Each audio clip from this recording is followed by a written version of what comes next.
You've done a lot of the work in the goal setting. I'm going to assume that some of you have a general direction in your life because I know we have strivers in this room. Is this true?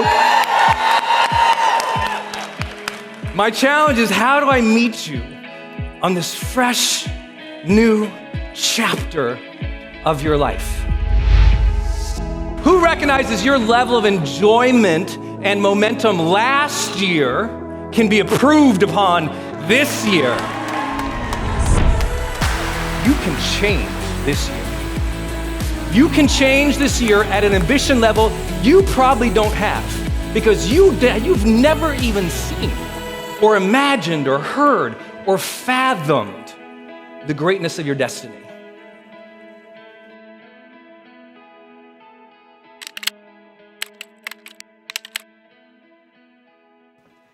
We're going to start today with a very simple idea. And that is, if you're going to have an extraordinary year, first you've made that decision, right? You've made that decision because at some point there has to be this very clear delineation, a line in the sand, what we often call a demarcation line, that every day forward is living into extraordinary quality of life. That has to be a decision. It has to be an intention. Every single failure in my life happened because I was not intentional enough in that moment, with that person, with that project, with that negotiation, with that video, with that audience. I just didn't have that level of intention that said, I need to be the best of who I am right now. Anyone get in an argument with your spouse or the kids lately? And afterwards you're like, ooh, that wasn't the best of me. Yeah, we need to limit that. Your children paid me to say that. The reason is because so often as we want an extraordinary quality of life, we don't have an architecture for it. Today, you're going to learn a very simple architecture for how do you set up and structure your life. Some of it will be mindset, some of it will be very tactical. So let's work through and we'll explain what we're going to do. Today, we're going to start with your desires. How many of you think you have total clarity about what you want at this stage of your life? Raise your hands. That's pretty good for this audience. Let's go, Growth Day. That's pretty good. You know, I ask this at audiences around the world, and you'd be amazed by maybe 10% raise their hand, which is kind of scary because listen to the question, that you have clarity about this stage of your life. Some people know what they want to do next month. They've got an Excel spreadsheet of workflows. They've got Trello and Monday and some fancy way that they organize themselves on their fridge. They've got battle boards. They've got Growth Day. They got it all. And yet the drive isn't there because they're just actually lacking clarity about what they desire for this stage of their life. So let's begin with that question. What do you want at this stage of your life? Let's get some clarity about that. What do you want at this stage of your life? I'm going to help you learn some of the psychological architecture of that, but we're going to work through that today. The second thing we're going to talk about is routines. Now, here's why most people don't like their life. They don't know their desires, and they don't have any routines to constantly manifest those desires. Does this make sense to anybody? So I'm not sure what I want, and so each day is victim to randomness. They don't know what they want, so each day is victim to randomness. I don't know who I am, I don't know what I want to feel, I don't know who I want to become, I don't know what I want to do, I don't know how I want to love or communicate. I don't know what my thing is. And all of a sudden, so each day you just keep meandering. Now, the good news is for those who've been through stuff like this before, I'm not that guy who's going to say you need to figure out one definitive purpose statement for the rest of your life. I know many of you have done that coming into here. I just want to let you know that doesn't work. Not to be flippant about it, but you've probably tried that before. Millions of people every year write down some purpose statement and go and be mean to people. Millions a year. Millions of people write down, like we know, even from corporate research, that all those values that they put on the walls, over 80% of the employees can't even name one of them. It's like we can write the mission statements and the purpose statements and have everything down, and it sounds good, but if we haven't built the architecture of routine in to embody that, to manifest that, to make sure each day, week, month, quarter, and year has routines tied to our desires, that's why you don't feel like you're making extraordinary progress. You're doing many things, but those things aren't attached to the real desires you have. Is this too much for the morning, or you guys are here? Okay, yeah. I kind of want to geek with you a little bit, and I promise we'll go deep, but I just kind of want to geek and give a basic framework here. Because I know most of the world just did this today. Most of everybody watching just woke up this morning. It's New Year, I have to write my goals. Lose 10 pounds, make $1 million. Leave this asshole.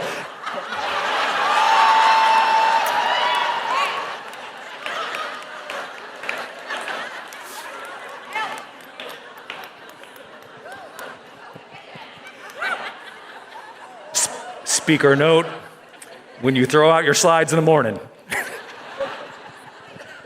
This is a full day of extemporaneous training. So this is a test. Does Brendon Burchard know what he's talking about? I don't know. Let's see. You are watching my notes in real time. So your goals. Many people started here, but they didn't do this or this. And worse, many people think they started here. But they didn't. They started here.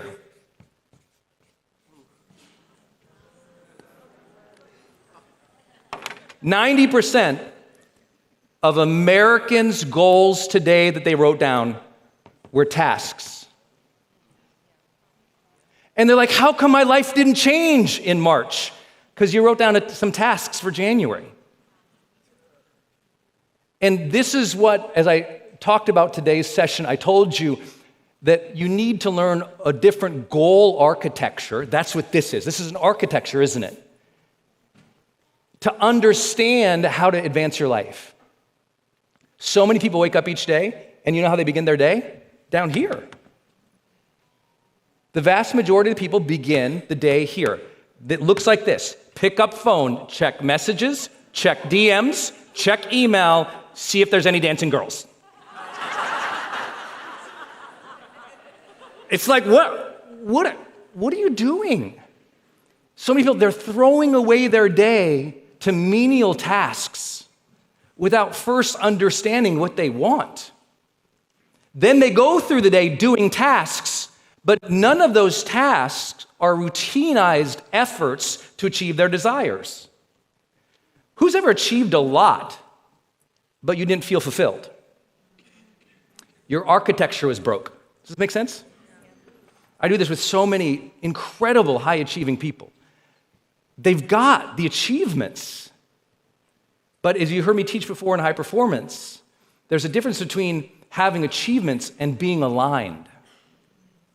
When you have the architecture right, you're aligned in your efforts. When you have no architecture, you're just doing this. And I would challenge everybody, just test me if I'm right. Look at what you came up with for this year, and were you here, or did you develop these stemming from these? That's all. Most people don't think that way. So everyone's like, how do you get under the head, how do you get in the mind of all these high performers? I'm like, oh, I just know this. When I sit down with my coaching clients, I don't start here. Most life coaches sit down with their clients and go, what are your goals? And they talk about goals, and they make tasks. And they talk about goals, they make tasks.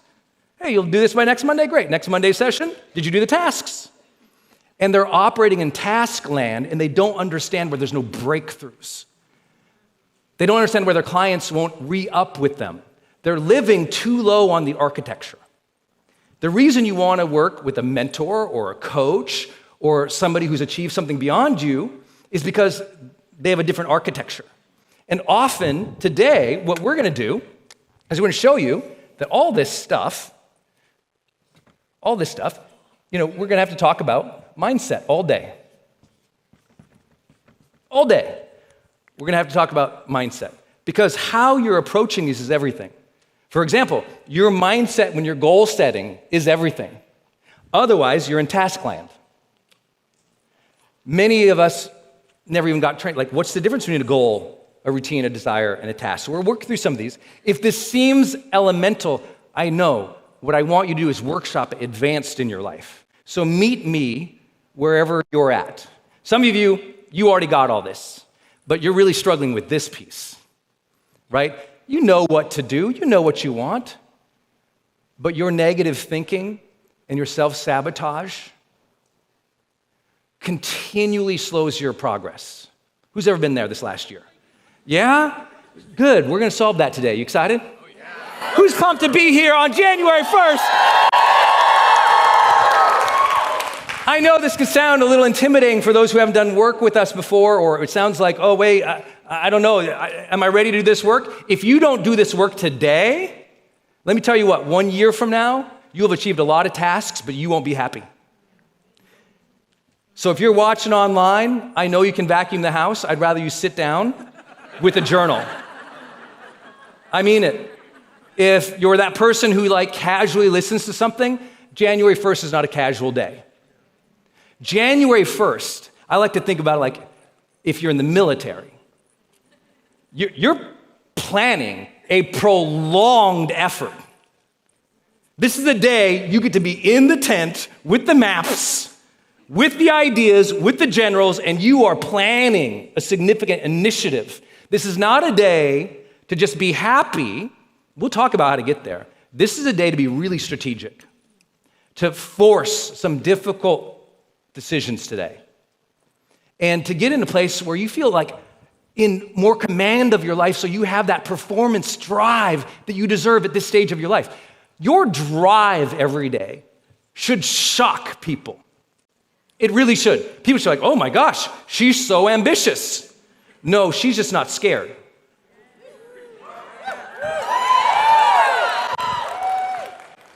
Oh my gosh, you get so much done. No, I just don't distract myself because I don't want to rip my life away. Oh my gosh, I can't believe you're so productive. Well, I didn't spend an hour on social media scrolling. It's so simple. Some of this we already know, but the reason you're scrolling is your mindset is broke. I know all my psychologist friends out there, don't call them broken. I didn't say they're broken, their mindset is. Give me a chance. Hey, even Carol Dweck called it a fixed mindset and a growth mindset, assuming that we can fix the fixed one. Okay, that's what we're gonna do today. But I also think so much of this we can be strategic about. So much of this we can structure here and really make happen. We can force ourselves. We can find that discipline, that performance edge, that drive, those higher desires. I also think today we're gonna have a little bit of a conversation that might surprise you coming from, which is about surrender. Because sometimes we don't know. And sometimes we can try to control the architecture of our life, but the building's fallen down around us. Somebody leaves us. We get laid off. Our best laid plans failed. And then what happens is we get all this anxiety and angst because we think we control everything. Now we're mad at ourselves and we start shaming ourselves. We start speaking down about ourselves because we think we have ultimate control. We forgot He has ultimate control. And for those who don't have a faith or a religion or a belief in a God, maybe the universe or astrology or physics or the cosmos might calm you down to realize there's an incredible universe of galaxies floating all around, completely outside of your control. That the bajillions of atoms beaming through you today have nothing to do with you. And sometimes you can just go, had a good plan, had good intentions, put my best self forward. Things are falling apart. I need to not bring negative emotional energy to that, because that's not even in my control. It's not even in my control. And if I can surrender the attachment to how things have to be so perfect in my life, I got a shot at happiness. Because some of you, you're good at architecture. You're good at mindset. You're the high performer in your family, but you're also this high performer. You cannot calm down.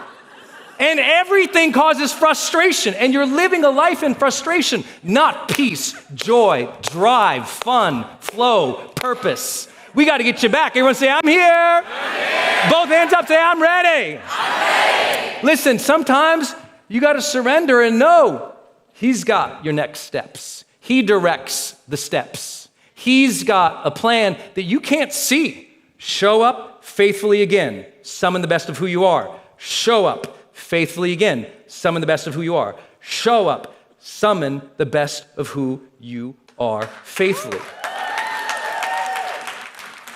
And as my mentor and friend Paulo Coelho, who wrote The Alchemist, says, the whole universe will conspire to support you. There will be an alignment and an opening and a support that you didn't even imagine you could ask for. That's what I meant. So often, so many of the beautiful things in our life, we didn't even ask for them. We didn't even dream them. I never imagined I'd be in LA with tens of thousands of people on my 15th, January 1st, and getting to do this as a job, as a career, as a joy. I'm having a great time with you guys. I'd like to take a moment to give a special shout out to all the people who are here in LA in this theater right now.